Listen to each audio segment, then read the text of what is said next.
Boa tarde, caros estudantes. Na aula de história de hoje, nós continuaremos a tratar sobre o Oriente Medieval, dessa vez com mais foco na Ásia durante a Idade Média. Então, na aula anterior, nós vimos o Império Bizantino e a civilização árabe-muçulmana, né? Então, nessa aula, nós já começaremos a focar mais na Ásia, começando então pelas estepes asiáticas, né? Pela Ásia Central, as planícies siberianas, entre outros exemplos, assim como as regiões de cordilheiras de montanhas, os montes Urais, o Himalaia, entre outros exemplos, né? Então, na verdade, sobre a origem, né, dos povos que habitavam a Ásia Central, existe muita incerteza, né, etnicamente e linguisticamente falando, né, não existe necessariamente um consenso, sobretudo porque muito da origem desses povos, né, acabou sendo bastante apropriada pela propaganda nacionalista no decorrer do século XIX, entre outros exemplos. Então, é uma história, né, que possui muitas versões e a maior parte delas são, de certa forma, controversas, né?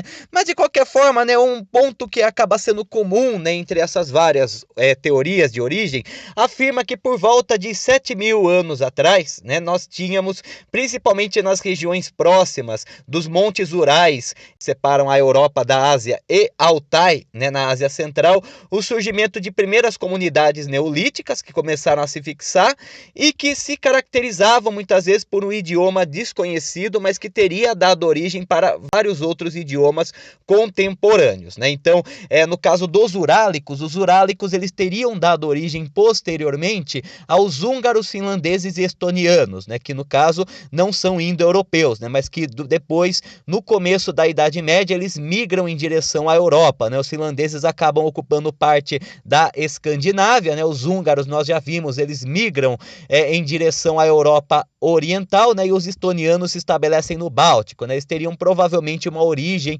étnica e linguística lá pela Ásia Central, principalmente na região dos Montes Urais, né, então teriam se mesclado com povos europeus, né? Já o caso dos povos altaicos, né? Os povos altaicos das montanhas de Altai, né? Na região da Ásia Central, próximo ao Cazaquistão aproximadamente, eles teriam, né, se subdividido em vários outros grupos posteriormente, né, que vão dar origem às línguas mongóis e também turcas, e em algumas versões, né, afirma-se também que eles originaram alguns idiomas do Extremo Oriente, incluindo o japonês e o coreano, né? Mas, de qualquer forma, para o foco dessa aula em questão, né, compensa pensar justamente nos povos que habitavam a Ásia Central. Então, assim, a Ásia Central, né, sobretudo a região desértica, no deserto de Gobi, a Sibéria, né, assim como também as cordilheiras de montanhas de uma forma geral, elas foram habitadas principalmente durante a Antiguidade e início da Idade Média por povos nômades. Então, entre os principais povos nômades que nós teremos, né, durante esse período, né, nós temos entre um dos que são retratados com maior antiguidade, que são os chamados Xiongnu, né, que era uma confederação tribal de povos nômades, que viviam na estepe da Eurásia por volta do século III a.C. e que acabaram, né, apesar de serem nômades e viverem principalmente de pilhagens, eles formaram por volta de 200 a.C. um grande império, que envolvia mais ou menos parte da Mongólia, Sibéria e o norte da China atuais. Os Xiongnu, eles constantemente atacavam a China, né, sendo que eles conseguiam diversas vezes passar pelas muralhas, né, que vão dar origem à Grande Muralha da China, e então realizar pilhagens e saques nas cidades chinesas, né, que por enriquecerem acabaram chamando muita atenção, principalmente durante a época dos reinos combatentes, né, que nós temos uma fragmentação e uma instabilidade política que facilitou a invasão dos Xiongnu, né?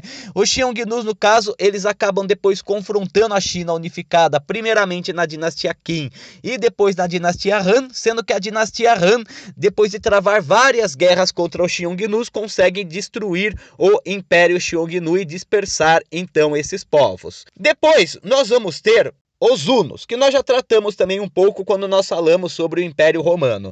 Os hunos também eram uma confederação de tribos que viviam nas estepes eurasiáticas, né? Eles viviam muitas vezes divididos e confrontando entre si. né, em constante guerra entre si, também atacavam outras civilizações, como o caso da China também, novamente, né, era fortemente atacada pelos hunos, também a Índia, né, entre outras regiões da Ásia Central, os reinos indo-gregos, entre outros exemplos, mas que acabam sendo unificados na Antiguidade Tardia, né, mais ou menos por volta do século V, por Átila, né? Átila, então, ele consegue unificar as tribos hunas e então consegue formar um grande império que se estende de Sibéria chegando até a Europa, né? Inclusive, né, a expansão dirigida por Átila acabou pressionando os povos germânicos a invadir o Império Romano. Embora as migrações bárbaras, as migrações germânicas já ocorressem antes desse evento, a expansão gerenciada por Átila Huno acabou potencializando essa invasão, né?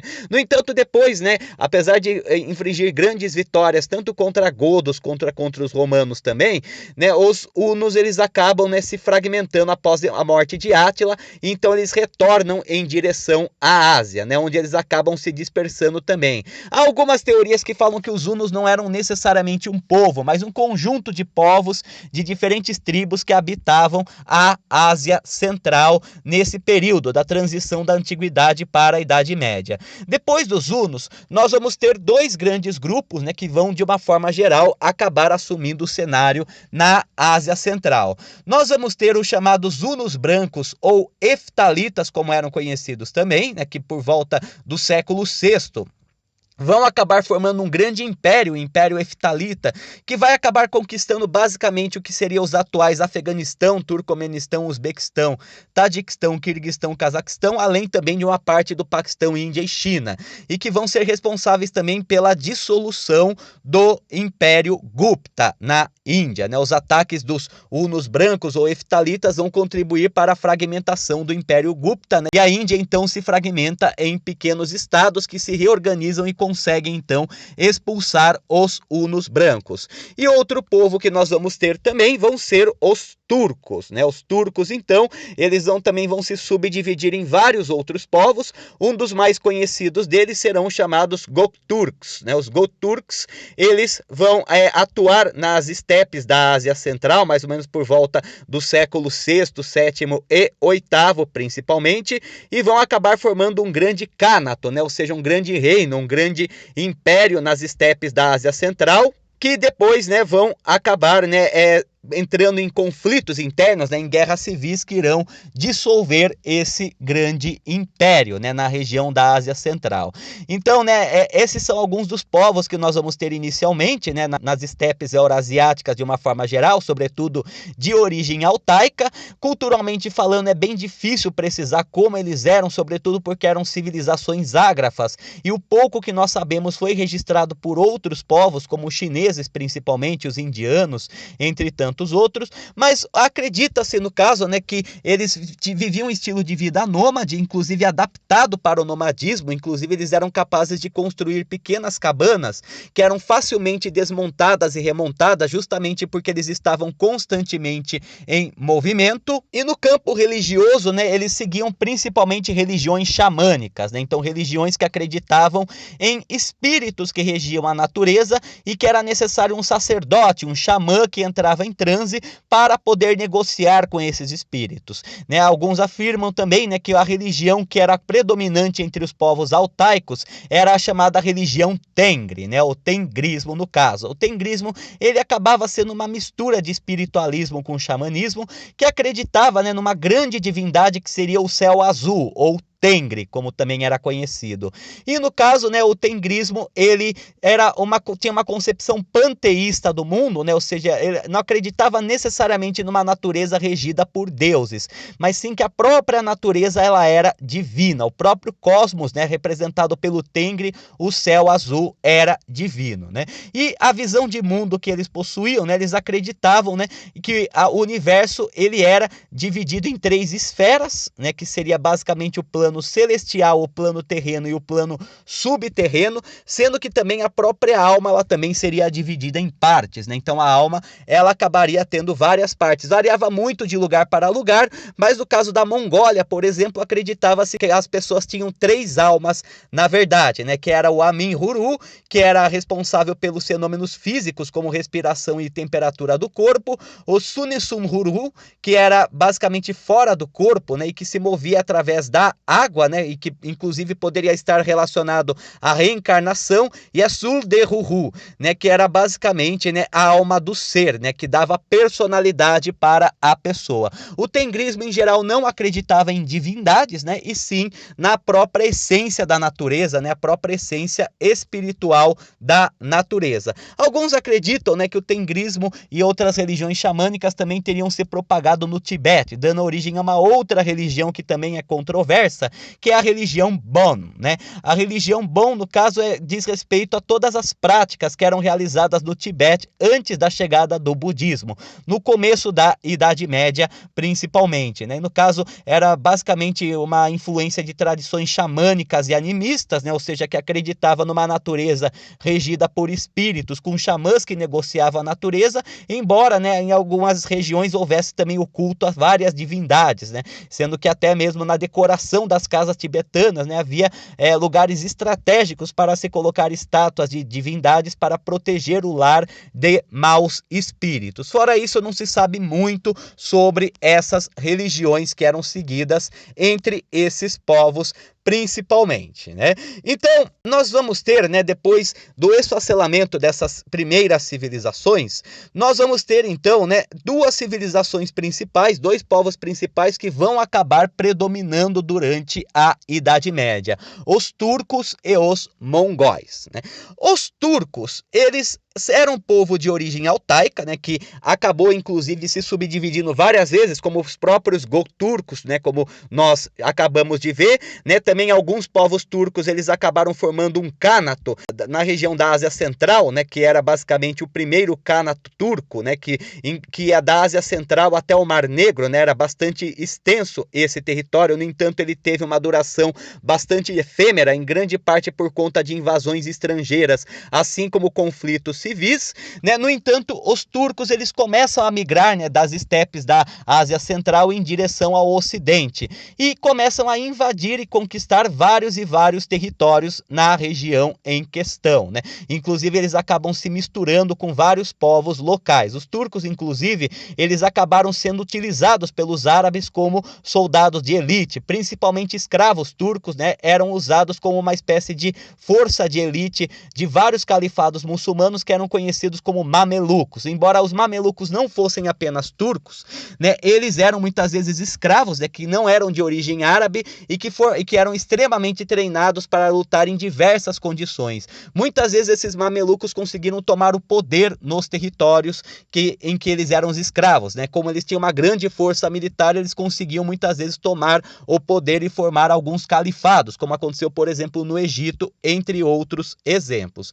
Os turcos, quando eles vão mais ou menos por volta do ano 1000, né, eles acabam migrando em direção à Pérsia. Lá eles se islamizam, né, principalmente na vertente sunita e Hanafi, né, a vertente hanafita, que acabava sendo uma vertente mais liberal, né, principalmente com relação a outras religiões monoteístas. E então, né, eles se fundem com os persas, dando origem aos chamados turcos seljúcidas. Isso mais ou menos por volta dos séculos X e dos séculos XI, né? Os seljúcidas, eles vão conquistar uma grande porção de território que vai da Pérsia até a região do Oriente Próximo e a Anatólia, né? Então, eles vão inclusive conquistar a Terra Santa, né, das mãos dos califados muçulmanos, né, principalmente do califado fatimida, né? E isso inclusive vai acabar inspirando depois as cruzadas, já que os seljúcidas vão começar a atacar caravanas de peregrinos cristãos que iam para a Terra Santa, né? Ou no caso, os califados anteriores permitiam e até protegiam os cristãos que peregrinavam. Já os seljúcidas começam a lançar ataques, né? O que vai inclusive inspirar a Igreja Católica a convocar as cruzadas nesse momento, né? Além disso também, os seljúcidas, eles acabaram, né, ocupando parte da Anatólia, ameaçando inclusive o próprio Império Bizantino diversas vezes. No entanto, por conta de vários conflitos internos, né, e sobretudo depois das cruzadas, depois dos combates realizados nas cruzadas, o Império Turco-Seljúcida, ele acaba se dividindo, né, e no lugar dele surgem pequenos reinos, né, pequenos principados, que vão originar principalmente, né, dois grandes estados turcos, que será o Império Corásbio, que ocupava a Pérsia, né, e que era basicamente, né, tinha controle das principais rotas de comércio do Oriente e enriqueceu bastante com isso, e o Sultanato de Rum, né, sendo que Rum significava Roma em turco, né, já que o Sultanato de Rum ele vai praticamente ocupar toda a região da Turquia, né, toda a região próxima ao Império Bizantino, ameaçando inclusive constantemente o Império Bizantino. No entanto, a duração, né, desses sultanatos, né, que eram basicamente como se fossem califados, né, mas no caso turcos, né, vai ser relativamente conturbada, né, tanto por conflitos internos como por invasões externas. O Império Corásmio, por exemplo, será invadido pelos mongóis, né, e com isso ele irá se esfacelar e será conquistado pelos mongóis. Já o Sultanato de Rum, por outro lado, ele acaba, né, passando por várias guerras internas e se fragmenta em pequenos principados. E no caso, um dos principais principados que nós vamos ter, né, com a fragmentação do Sultanato de Rum, será o liderado por Osman I. E Osman I, né, no século XIII, ele vai fundar um novo império turco, que será o Império Otomano, que será o maior dos impérios turcos que nós vamos ter, não só durante o período medieval, mas posteriormente, né? Então os turcos, que inicialmente eles eram nômades, né, e se fixam na Anatólia a partir dos seljúcidas, eles se fragmentam, né, se convertem ao islamismo, inclusive auxiliam na difusão do islamismo nesse momento. Mas com a fragmentação do Califado Abássida e também do Sultanato de Rum, entre outros estados turcos, os otomanos, né, que vem do nome de Osman, ou Ottoman, como ele era conhecido, também eles acabam organizando um grande exército que é responsável por expulsar os mongóis do Oriente Próximo e da Anatólia. Além disso, também eles acabam, né, conquistando outros principados turcos e árabes também, né, espoliando boa parte do antigo califado Abássida. Então, né, os otomanos eles lançam várias investidas inicialmente, né? Inicialmente eles têm como intenção expulsar os mongóis e aproveitam para conquistar vários territórios na região do Oriente Próximo, como a região da Palestina, a região da Síria, né, entre outros exemplos, chegando até mesmo a Arábia em certo sentido e depois o Egito também, né? Então, com isso, né, já na época de Osman, o Império Otomano ele já começa a formar um grande poder. No entanto, a mais emblemática das conquistas otomanas será as que ocorrerão na Europa Oriental, né, de uma forma geral. Então, assim, os otomanos, né, além de eles travarem várias guerras contra árabes e contra mongóis, né, conquistando boa parte do território no Oriente, eles também avançam em direção ao mundo cristão. Então, eles acabam travando várias guerras contra os bizantinos, conquistando muitos dos territórios bizantinos, tomando conta de praticamente toda a Anatólia.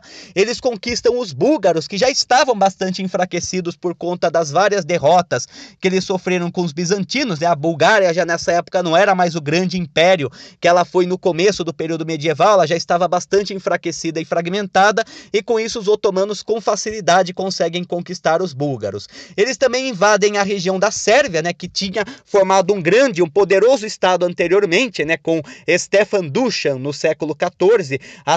O Império da Sérvia ele conquista praticamente toda a região balcânica, né, conquista basicamente o que seria não só a atual Sérvia, mas Bósnia, Albânia, Montenegro, Macedônia, parte da Grécia também, né, até uma porção da Croácia. Eles chegaram a conquistar Dubrovnik, na cidade comercial também. Só que, no entanto, né, com a morte do Stefan Dušan, o Império Sérvio ele se fragmenta com a nobreza local, né, e com isso fica bastante fragilizado por conflitos internos, e os otomanos eles conseguem lançar uma investida contra os sérvios em Maritsa, no final do século XIV, né. No entanto, né, um dos príncipes sérvios, né, o Lazar Hrebeljanović, ele acaba convocando os outros nobres, não apenas sérvios, mas também da região da Bósnia, da Albânia, entre outros exemplos, para poder confrontar os otomanos, né? E no caso, a grande batalha, né, ocorrerá em 1389, né, nos Campos dos Melros, também conhecido em sérvio como Kosovo Polje, né? E no caso, né, será uma longa batalha no qual o sultão Murat, ele acaba morrendo em combate, junto com o príncipe Lazar também, né? Até existem várias lendas, né? Faz parte até das tradições épicas sérvias esse incidente, de que na verdade um dos cavaleiros do príncipe, Miloš Obilić, teria, né, sido acusado de traição, e para comprovar sua lealdade ele teria ido até o sultão, então teria esfaqueado, sendo morto depois, né? De qualquer forma, depois da morte de Lazar, né, os otomanos eles começam de pouco a pouco, né, subjugar os estados sérvios. Alguns se tornam vassalos, outros são absorvidos até a conquista definitiva da Sérvia já no século XV, né? Também os otomanos eles invadem o que seria a atual Albânia, que seria a cristã ortodoxa, e transformam a Albânia num estado tributário. No entanto, forma-se uma resistência albanesa, já que um dos filhos do rei do reino da Albânia medieval, o George Castrioto, é enviado, né, como tributo de sangue para o sultão otomano, né? Que era uma coisa relativamente comum. Muitos nobres ofereciam alguns dos seus filhos que não eram os primogênitos ou os herdeiros como uma forma de tributo para o sultão otomano, e nesse sentido, né, o filho ele acabava sendo criado na academia militar otomana, muitas vezes se convertendo ao islamismo, né? George Castrioto ele vai ser conhecido por conta de seu destaque na academia militar otomana como Skanderbeg, né, que significará Alexandre, né, em homenagem a Alexandre o Grande. No entanto, Skanderbeg ele irá se rebelar contra os turco-otomanos e então irá retomar a Albânia, fazendo da Albânia um território independente, né? E vai conseguir repelir as invasões otomanas durante toda a sua vida no final do século XV. No entanto, após a sua morte, né, os otomanos eles conseguem conquistar a região da Albânia. Subjugam também a Bósnia, né, que inclusive acaba aderindo com certa facilidade ao Islã otomano, já que os bósnios em geral seguiam a religião bogomila, né, o cristianismo dualista, né, o cristianismo gnóstico, que era considerado herético pela Igreja Católica. Então eles não receberam muito apoio da Igreja Católica. Já no domínio otomano eles encontraram um ambiente de tolerância e acabaram se convertendo ao islamismo dentro do Império Otomano, né? Além também, né, da conquista da Hungria e da Romênia, que vai ser fortemente resistente aos domínios otomanos, né? No caso, nós vamos ter, né, nesse período, né, dois grandes estados que vão resistir fortemente às invasões otomanas. A Hungria, principalmente durante o reinado de Matias Corvino, né? Matias Corvino foi um príncipe húngaro que depois foi coroado rei, né, e que desenvolveu um dos primeiros exércitos profissionais da história, né, o Exército Negro, de soldados treinados tanto para combater os otomanos como para combater o Sacro Império Romano Germânico e a Áustria, que tinham desejo de incorporar a Hungria, né? Então Matias Corvino, inclusive, ele consegue reconquistar a Bósnia das mãos dos otomanos, né? E com isso ele consegue fazer uma grande frente, né? Inclusive ele vai acabar formando uma grande biblioteca, né? A Biblioteca Corviniana, né? Levando o renascimento cultural para a Hungria. No entanto, como Corvino ele acabou enfrentando pouco apoio e muita oposição por parte da Europa Ocidental, ele acaba abandonando suas pretensões de lutar contra os otomanos e se foca mais em impedir as invasões do Sacro Império Romano Germânico e da Áustria, né? Já na Valáquia, que vai ser outro estado que vai resistir, nós vamos ter, né, o Vlad II, que vai receber do imperador germânico a Ordem do Dragão, né? Título de comandante da Ordem do Dragão, né? A Ordem do Dragão foi uma ordem militar criada pelo imperador germânico com o intuito, né, de combater os avanços dos turco-otomanos. E no caso Vlad II, né, que vai ser conhecido como Vlad o Dragão, ele será um dos representantes dessa ordem e tentará várias vezes combater os otomanos. No entanto, quem vai acabar, né, efetivando de certa forma o combate contra os otomanos será Vlad III Tepes, ou Vlad o Empalador, né? Vlad, ele será enviado como tributo de sangue ainda criança junto com seu irmão para os os otomanos. No entanto, ele acaba fugindo posteriormente, ele retorna para a Valáquia e então ele lidera, descobre que seu pai foi assassinado pela nobreza e lidera uma verdadeira caça às bruxas, matando todos os membros da nobreza envolvidos no assassinato de seu pai, e depois ele acaba também lançando uma guerra contra os otomanos, Inclusive, ele acabou sendo conhecido como Vlad Tepes, o Empalador, pois ele acabou se utilizando de uma técnica de execução que já era utilizada pelos otomanos, que era o empalamento, no qual um prisioneiro ele era colocado sob uma estaca, E então a estaca o perfurava por dentro, Acredita-se que, inclusive, em uma tentativa de invadir a Valáquia, o sultão teria se deparado com uma série, de centenas, talvez até milhares de soldados otomanos que foram empalados, E nisso eles teriam retornado depois de essa vista macabra, Vlad Tepes também ficou conhecido como Drácula, ou Filho do Dragão, Já que seu pai era o Vlad o Dragão, E isso acabou inspirando até, várias lendas posteriormente, dos vampiros, que era um mito comum na região da Europa Oriental, E também da crueldade com que Vlad Tepes tratava seus inimigos, inspirando inclusive, a história de que ele seria um vampiro, ou então um ser demoníaco. No entanto, Vlad Tepes ele acaba também se envolvendo em conflito com Mattia Corvino, que acaba fazendo dele prisioneiro. A forte oposição que os outros cristãos fazem a Mattia Corvino, já que Vlad Tepes, de forma geral, conseguia barrar os avanços otomanos, leva então Vlad Tepes a ser libertado. No entanto, ele é morto em o Stefan o Grande, que mantém ainda uma política de defesa contra os otomanos, inclusive reconquistando vários territórios perdidos. No entanto, depois da morte de Stefan o Grande, os otomanos conquistam a Valáquia, a Moldávia e a Transilvânia, e também a Hungria acaba caindo sob domínio otomano. Em 1453, os otomanos lançam a ofensiva final, com Mehmed II a Constantinopla, finalizando então o Império Bizantino. Então o Império Otomano, já no século XV e XVI, ele vai acabar, tendo territórios na Europa Oriental, na Ásia, principalmente no Oriente Próximo e na Anatólia, no norte da África e no Oriente Médio também, No caso, o grande apogeu do Império Otomano será justamente, no reinado de Suleimão o Magnífico, que vai ser de 1520 a 1566. Com Suleimão o Magnífico, o Império Otomano ele não só atinge sua maior extensão, chegando perto de cercar Viena, na Áustria, como também, ele acaba passando por um grande renascimento cultural, científico e também artístico, Também nessa época que acredita-se que muitos dos títulos de nobreza otomanos foram criados, No caso, os títulos nobiliárquicos otomanos, eles variavam fortemente de lugar para lugar. No caso, os principais títulos eram sultão. O sultão, ele era tipo o imperador, o líder político e religioso, que vem de sulta, que significa poder, em árabe antigo. E no caso, o sultão, ele era o imperador, o governante do império. Apesar disso, ele não tinha poderes ilimitados, O sultão, de uma forma geral, ele era responsável pelo estabelecimento da Sharia, ou seja, a lei dos costumes, baseadas no Islã, principalmente. Não podia nem ele mesmo violar a Sharia, senão ele poderia ser deposto. E também, de forma geral, o título de sultão não era hereditário, Ele era delegado ao que tinha o mérito maior, mas muitas vezes alguns sultões conseguiram perpetuar seus filhos, criando dinastias no poder. Apesar de ter muita força, não era necessariamente um governo despótico, absolutista ou tirânico, como a própria literatura ocidental ajudou a construir. Havia uma grande organização política dentro do Império Otomano, que até limitava o poder do sultão. Além do sultão, nós tínhamos os pachás. Os pachás eram o mais alto título de nobreza que se poderia obter no Império Otomano, apenas abaixo do sultão, delegado principalmente para grandes comandantes e também para governadores de territórios. Também alguns conselheiros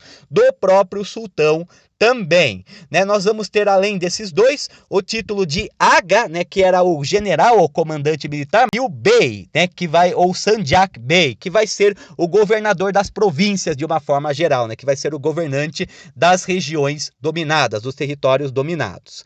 Também nós vamos ter, um outro título que era mais delegado aos intelectuais, que era o de Hotsa, Hotsa já era um título mais voltado para os intelectuais, teólogos, professores, mestres em alguma arte em geral. Os otomanos, né, eles acabavam contando principalmente com uma unidade de elite que eram os janissários. Os janissários, eles eram uma unidade bem treinada de exército otomano que atuava atrás das linhas inimigas, né, muito bem equipada, muito bem profissionalizada. Muitos, inclusive, eram cristãos que eram oferecidos como tributos de sangue por vassalos do sultão otomano, né, e que atuavam fortemente atrás das linhas inimigas, combatendo inimigos mesmo em menor número, né?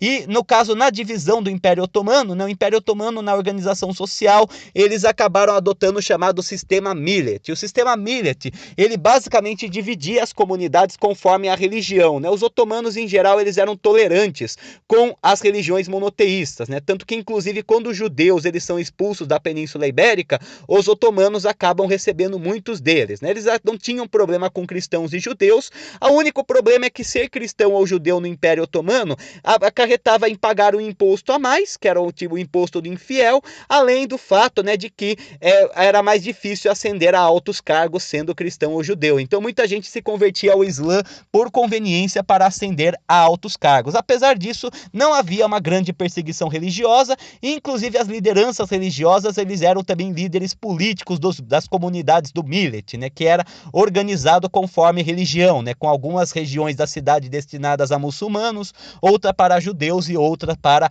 cristãos também, né? Então, de uma forma geral, havia uma forte tolerância, principalmente com as religiões monoteístas entre os otomanos, né? No caso, o apogeu do Império Otomano vai ser do século XVI para o século XVII, né, em que eles vão chegar perto de conquistar Viena, né? Em 1529, eles chegam a fazer um longo cerco em Viena, chegando perto de tomar a cidade austríaca, né? No entanto, um erro estratégico, conjuntamente a uma aliança de forças cristãs, impediu o avanço dos otomanos. Então, né, enquanto os otomanos tentavam invadir Viena, eles tentaram escavar embaixo da muralha de Viena e detonar pólvora, né, para derrubar a muralha. No entanto, um erro de cálculo fez com que a detonação ocorresse antes de chegar à muralha, denunciando o ataque. Além disso, né, outros grupos também auxiliaram os austríacos no combate contra os otomanos. Depois da Batalha de Viena, né, o Império Otomano ele começa a recuar, a Hungria recobra a sua independência e acaba se submetendo à Áustria. Depois, né, parte da Bulgária e da que seria a atual Romênia também, né? No entanto, o Império Otomano ele vai ser um dos impérios mais duradouros de uma forma geral, né? No século XIX, eles perdem vários territórios na África, né, enquanto o leste europeu começa a declarar independência, e as guerras balcânicas do começo do século XX e a Primeira Guerra Mundial, o Império Otomano perde praticamente todo o seu território, ficando apenas com a Turquia, sendo que em 1923, né, uma revolução acaba dando o golpe no último sultão otomano e então, né, proclamando a República da Turquia, né, com o Kemal Atatürk, né, finalizando então o Império Otomano, né? Então, com isso, né, os otomanos eles formam um dos impérios mais longevos, né, que tem uma duração de quase 1000 anos nesse sentido, né, surgindo de um pequeno principado derivado do sultanato de Rum, né, até um dos maiores e mais poderosos impérios que chegou inclusive a ameaçar a Europa. O outro povo que também vai acabar se destacando, né, das estepes asiáticas serão os mongóis.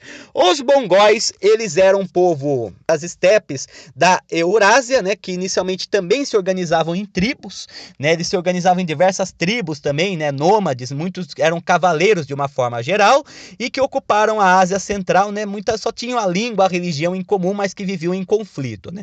Isso se altera, né, com a chegada de Temujin, né, que vai se tornar o chamado Gengis Khan, né, o imperador do cosmos, como era conhecido em 1206, né, em que ele acaba conseguindo grande poder e conquista várias das tribos mongóis, unificando os mongóis. Gengis Khan, então, ele acaba liderando uma grande campanha expansionista e então ele acaba, né, em vida ainda conquistando um grande território que vinha da Europa Oriental até a Coreia e da Sibéria até o Golfo Pérsico, né? Ele consegue invadir a China, né, penetrando na Grande Muralha por volta de 1215, tomando a cidade de Pequim e dominando a China, que era o principal alvo dele.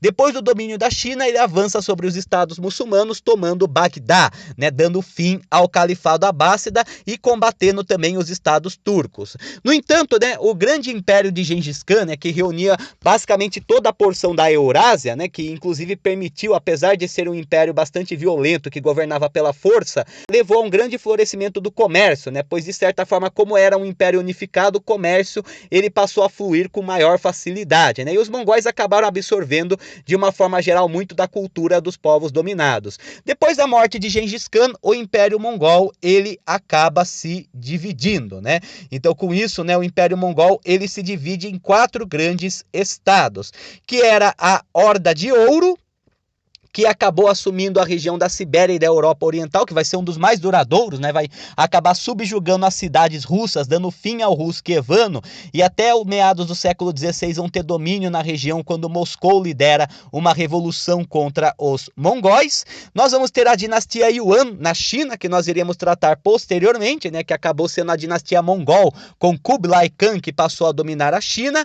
Nós vamos ter o Khanato de Chagatai, que vai dominar a Ásia Central, e o Ilkhanato da Pérsia, né, que acaba dominando o Império Corásmio, né, acaba dominando a região da Pérsia e da Ásia Central. Esses estados, em geral, não vão ter grande duração, né, o Ilkhanato e Chagatai vão acabar sofrendo invasões de outros povos, né, o Ilkhanato acaba sendo repelido pelos otomanos, né, e Chagatai acaba sendo pressionado por vários outros povos da região. No entanto, a dinastia Yuan se mantém relativamente por um tempo no poder na China até ser derrubada, e a Horda de Ouro, ela permanece até os russos conseguirem expulsar eles da região, embora depois, né, os mongóis teriam se mesclado com os povos siberianos, dando origem aos tártaro-mongóis. Apesar do fim, né, do Império Mongol, né, nós vamos ter vários estados sucessores do Império Mongol que vão ter como intenção resgatar a grandeza do que foi esse império, né? Então, no caso, nós vamos ter, né, um dos maiores representantes, né, vai surgir lá pelo século XIV, no caso, que vai ser o Império Timúrida. O Império Timúrida ele tem esse nome porque ele vai ser fundado, né, por no caso, um cavaleiro, né, um guerreiro mongol, né, turco-mongol, no caso, né, da mescla dos turcos com os mongóis, né, turcomano, né, que se dizia descendente de Gengis Khan, chamado Timur ou Manco, né, que vai ser conhecido também como Tamerlão, né. Tamerlão, ele vai acabar, né, instituindo uma série de derrotas contra seus rivais, né, ele vai acabar derrotando seus rivais e vai formar um grande império na região da Pérsia, né, e da Ásia Central, chamado de Império Timúrida, né. O Império Timúrida, então, ele vai crescer bastante e vai exercer um grande regime de violência contra os povos dominados, né. Então, Tamerlão ele consegue conquistar diversos territórios, né, da Transoxânia, né, da Pérsia, né, chegando até o Oriente Próximo em certa medida, né, e institui um regime de terror, né, assassinando muito da população civil, né, para inclusive, né, pressionar outros estados a não lutar contra os timúridas, né, não resistir contra os ataques deles.